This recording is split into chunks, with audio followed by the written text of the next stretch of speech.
The owner thought he was about to catch a lazy waitress slacking off, but what he saw her hiding, with that broken hand wrapped tight in a brace, it stopped him cold. You think you know what your people are doing when you're not around, right? But here's the thing. Most of the time, you don't. Most bosses don't even want to know. They'd rather sit in the office staring at spreadsheets, pretend everything's fine, and keep themselves in the dark. But not Daniel Whitmore. Daniel wasn't built like that. He owned the Harbor Street Diner, this little corner spot in Toledo, Ohio, that had been in his family for 2 generations. His dad started it back in the late 70s, kept the place alive through recessions and strikes and God knows what else. And when his health gave out, Daniel stepped in. He updated a few things: fresh booths, better coffee beans, but he kept that neon sign glowing red and blue, the jukebox still eating quarters in the corner, and the regulars still showing up for their black coffee and blueberry pie. Thing about Daniel, though, he had this itch in the back of his mind that never really went away. He knew people acted differently when the boss was around, too polite, too stiff, nobody showing their true colors. And he hated that. He wanted to see what his diner really felt like when nobody thought he was watching. So one morning, he left the dress shirt in the closet, threw on a beat-up ball cap and an old gray t-shirt, and walked in as Danny, the new busboy. Pete the cook was the only one who knew the truth.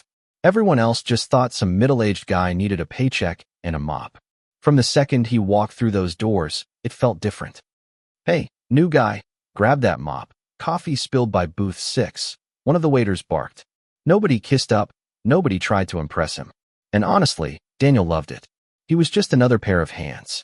But within an hour, he spotted something he couldn't ignore. At table 4 was Marissa Cole. She'd been there forever, sharp as they come, the kind of server who remembered coffee orders without writing them down. But that day, her left hand was wrapped in a brace, swollen, stiff, and every glass of water she carried looked like it cost her something. She smiled, she laughed, she even cracked a joke at one point, but Daniel saw the truth in her jaw tightening every time she lifted a plate. At first he figured it was an accident, slipped at home, kitchen mishap, something like that. But then he noticed the way customers treated her. A couple slipped her a tip 3 times the check. Old Jimmy at the counter patted her shoulder and told her to hang in there. And the staff? They weren't annoyed at her moving slower. They quietly covered for her. Travis ran drinks for her. Gina reset tables before she could. Pete the cook held back orders just long enough to keep her from drowning. It wasn't pity, it was loyalty. Like they all knew a secret Daniel didn't. That's when his curiosity lit up. He'd gone undercover to catch laziness or gossip, but instead he stumbled into something that didn't add up. Why was she still working? Why hadn't she taken time off? And why did every single person in the building seem to be protecting her? He found her in the back during a lull, massaging that wrist, whispering curses. "You okay?" he asked, trying to play dumb as Danny the busboy.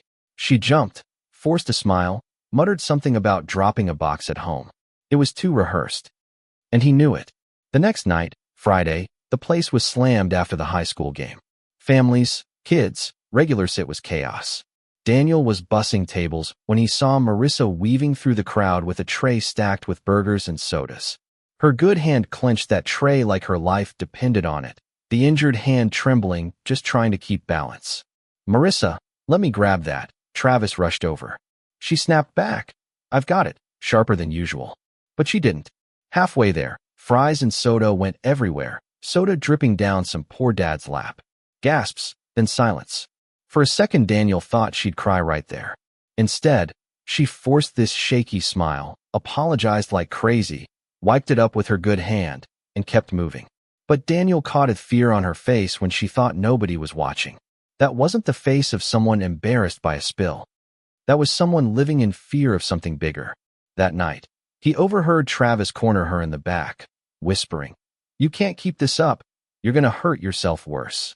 And her whisper back, cracked and tired, "I don't have a choice." That was the moment it clicked. Whatever was going on, it wasn't just about money or pride. It was about survival. The next night, Daniel did something most people would have called crazy. He followed her home. Not right on her heels, just at a distance, enough to see. She got off the bus at this rundown apartment complex, peeling paint, busted mailboxes. Through the curtain, he saw 2 kids run to her, yelling "Mom," hugging her waist, careful not to touch the brace. That's when the puzzle came together, those extra tips, those protective coworkers. She was fighting through every shift for her kids. But then the door shook under a man's fist. A broad-shouldered guy, rough, drunk, yelling, "Marissa, open up." Daniel froze outside as Marissa shoved her kids into the bedroom, then cracked the door. "You need to leave," he sneered. "You think you can keep me out? You think that little brace is going to stop me?" Her injured hand shook at her side, but she stood her ground. "If you come back, I'll call the cops." The guy staggered off eventually, but Daniel's gut burned with the truth. That brace wasn't from dropping a box. That was from him. The next day, Daniel couldn't keep up the act anymore. He told her who he was, told her he knew. At first she felt betrayed, angry he'd been spying, but then the walls cracked. She admitted all of it. The years of abuse, the way she stayed quiet to keep the kids safe, the reason she never missed a shift because the diner was the only thing keeping them afloat. Daniel promised she wasn't alone anymore. He adjusted her pay, told her to take time off, quietly got her in touch with a shelter director he knew. The staff doubled down, covering for her without complaint, and the diner turned into a shield around her. And Marissa, she started to breathe again. Not much, not all at once, but enough to see a way forward. It wasn't a Hollywood ending. She didn't just pack up and leave overnight. But 1 week later, Daniel watched her walk into that shelter office with her kids' hands in hers. It wasn't the end, but it was a beginning. And when she came back to the diner days later, tired but with a light in her eyes, Daniel realized she wasn't just surviving anymore. She was fighting to live. And maybe that's the point here. Real strength isn't always smiling through the pain, it's asking for help when you're drowning. Real leadership isn't catching someone slacking, it's noticing when they're carrying a weight too heavy to bear alone. So let me ask you, did Daniel do the right thing? Following her home, stepping into her private battle, was that compassion, or was it crossing a line? Was it respect or pity? You tell me.